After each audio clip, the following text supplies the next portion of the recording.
look who's joining us now live on the Rich Eisen Show right now. Our friend Bill Burr. Hey. What's going on? How are you? What's going on, Bill? Look at us. Congratulations, Rich. I'm very happy for you and all the diehard Michigan Wolverine fans. I've always been a passive one. I've had family out there, but I'm not going to sit here and gloat because I didn't go through those Appalachian State years like you. So congratulations to you. I do have the App State scars. I do. Yeah. You know, I've got them. They exist. But so you have family in Michigan? That's the connection? I used to. My grandparents grew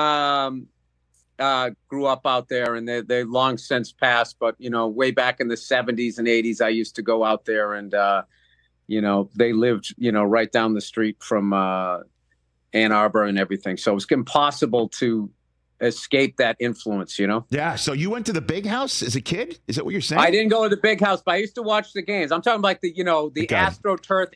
Anthony Carter was my favorite player, number one, who then went to the Michigan Panthers and won, I think, the only first USFL championship with Bobby A. Bear. I go back then. And then he went to the Vikings, I want to say. Yeah, he did. But I was a huge Anthony Carter fan. Great wide receiver, and he used to return kicks for touchdowns and everything. That's back when Woody Hayes was still coaching. Oh, and Bo, the 10-year war, him versus Bo. Yeah. Yeah. I probably caught the last 3 years of that, and that's still my favorite documentary of all time, talking about the rivalry between the two of them. It was hilarious because that was during the end of the Curse of the Babe, and they were making such a big deal out of Red Sox Yankees. And then I watched this Ohio State Michigan thing, and I was like, oh my God, their coach literally, Woody Hayes, wouldn't even say Michigan. I mean, that's just these guys. This is a whole other level. It's a total right now. It's a school up north, you know. And now I see on Twitter anybody who tweets at me, they X out the M in Michigan, and it's just grow up. And now no, you got to enjoy that. It's killing them. It's killing them. They are miserable. I know. Isn't that great? Miserable. Yeah, they're miserable. They, and they're still trying to find their footing with their new coach, And I mean, they literally played you this year without your head coach, which I thought, that's going to be a disaster, and it didn't happen. And I would just like to put to bed that whole, you're not stealing signs; you're attempting to steal signs. Yes, Bill. See, and it is a skill. It's a skill. All right. Look, I mean, this is how I look at it. Yeah. If you can hire the Michigan's former linebackers coach for just a month and talk to him about their playbook, I don't think somebody with binoculars or a camera trying to figure out what a picture of a box of wheat checks and Dorothy Hamill and an arrow means. I mean, to sit there and act, that's why they won the games. Oh, is it? And there's another thing, too, is every single team you watch, when they talk, they're going like this. They got stuff up, because everybody is doing it. So, and Michigan paid a huge price. They lost their coach for 3 games.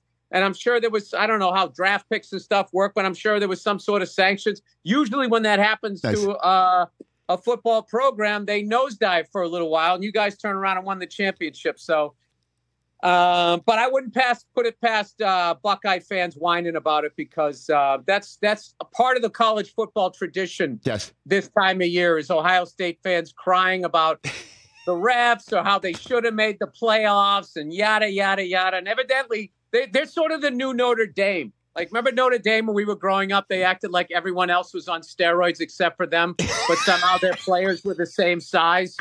There's always that one God loves us the best and we do everything right school. The Cowboys were that for a long time until they all got caught doing blow.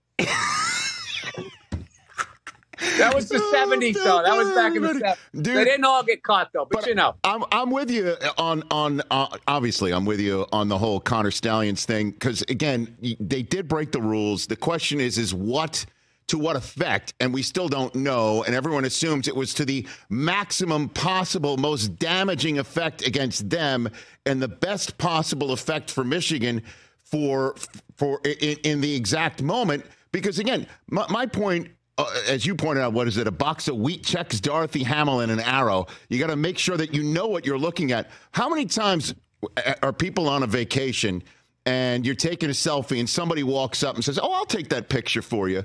And then you hand them your phone and they hand back the most unusable photograph or video that's shaky, right? And so this guy hired people and Venmoed him $100 saying, "Go and shoot this video of somebody else's sideline." How the hell do we know what the hell they shot? You know what I mean? Like I don't look. I don't know. I think it's like calling holding, where you can do it on every play and all of that. So I look. If that's against the rules, then you shouldn't be able to hire a former coach for a month. At least you got to pay him for a year. Is all I'm saying. It's like somehow, like nothing makes sense. But I don't know. I'm happy for you guys. Thank you. It's us, Bill. Come on now. Ohio State finds their footing with their coach, because it's never good. Like the Ohio State-Michigan game sucked when you guys sucked. It's not good. It's like, you want to – it's kind of like being a Red Sox fan. If we win the division, I want the Yankees to be good. I don't want them to be, a mediocre team. I want them to have a great team, so there's a feeling of, like, satisfaction. So, okay. But whatever. I will say, though, I was really impressed, with Michael Penix. Is that his name? Yeah. And, all the injuries he's battled through and the injuries during the game, the guy just kept going. And also their receiving core, that Rome, I don't know how to say his last name. Rome Odunze. Oh, he's really good. He's outstanding. Yeah. But, and I got to do my one little nitpick of the game. Please. That just makes me feel like I've aged out of watching football, because I don't understand it. Yes. When Michigan went for it on 4th down on like the Huskies 47 or something, mm-hmm. I know the analytics and everything, that's like everybody's excuse now, but I'm a momentum guy. And it's like, you got them on the ropes, punt the ball. So not only do they go for it, they don't get it. Great defensive play by that cornerback. Then you go into like this soft defense and you essentially concede a field goal, because all of a sudden you're so worried, you're going to get burned on like a touchdown, which I understand with their receiving crew. They definitely got open a lot. But, and then all of a sudden they're down there and they got 4 shots at the end zone. Then you end up giving up a touchdown. I don't understand, like, going for the kill shot in like the end of the second quarter. Like, it doesn't exist. No, I know. And so had Michigan not intercepted Penix in the opening drive of the second half, Washington could have tied the game up by scoring on each side of half, and it's a completely different game. And analytics does not take into factor momentum in the psychology of that. Because I'll tell you, when they scored that touchdown, we ran through that defense or whatever. I was like, oh my God, this is going to be like last year's game. It's going to be another snooze. And then they went for it, didn't get the 4th down, and then they went down. Then they go for it, 4th and goal, which also makes no sense to me. John Madden take the points. So I was proved right and wrong on within like 2 minutes. I was nervous coming into the second half when they had the ball. I had seen enough, and they had a couple of missed throws because of some pressure and stuff. I'm like, these kids are getting open on Washington. As much as the score looked pretty lopsided, especially with that last touchdown when they, Penix had to kind of force something to try to make something happen. It was a lot closer a game and a lot scarier, at least when I was watching it, because me too, bud. They had a couple of receivers there. It was really weird. Like, we had, they had like the same amount of receiving yards as we had rushing, and then it was sort of flip-flopped. Like, we couldn't seem to pass, and they couldn't run. Yeah, it was a dicey one, no doubt, all the way up until the fourth quarter. Before I let you go, Bill, I don't know if you heard where you were, but the Titans just fired Mike Vrabel, and the Patriots are apparently meeting in short order, the Krafts and Belichick. I know you were very full-throated for wanting to keep Belichick last appearance here. Would you want Vrabel instead? Where do you stand on this front today?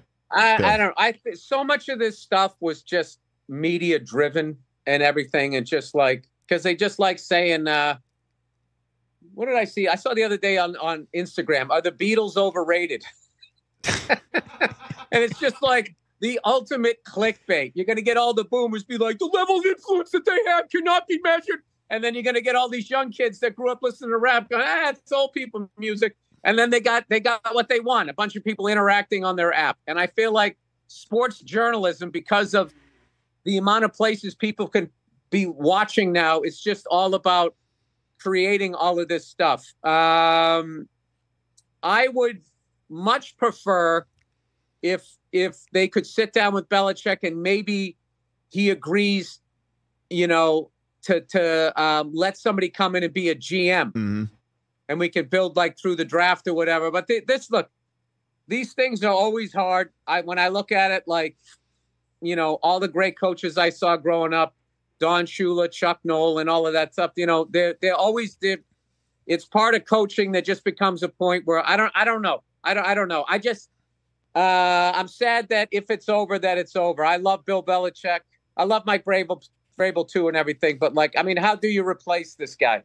But then it becomes also, are we all hanging on too long? I don't know.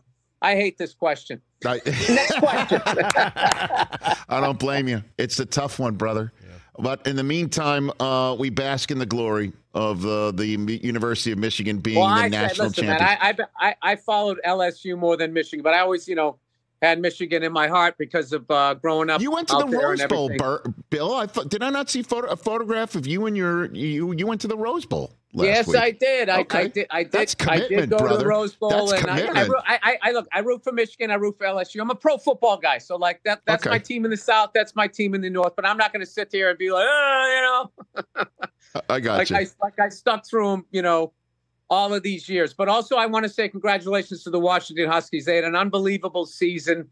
And I hope they keep going over there. I heard all this stuff about how great their coaches are. I hope they all don't get picked up and go somewhere else. It'd be cool to see Washington come back next year and try to avenge the loss. Bill, you're the man. Thanks for taking the time today. Thanks for reaching out and with the congrats. Right back at you. All right, go Bruins. I'll see you. There you go. That's Bill Burr, everybody. Chiming in. Catch the Rich Eisen Show every single day on the Roku channel, 12 to 3 Eastern, for free.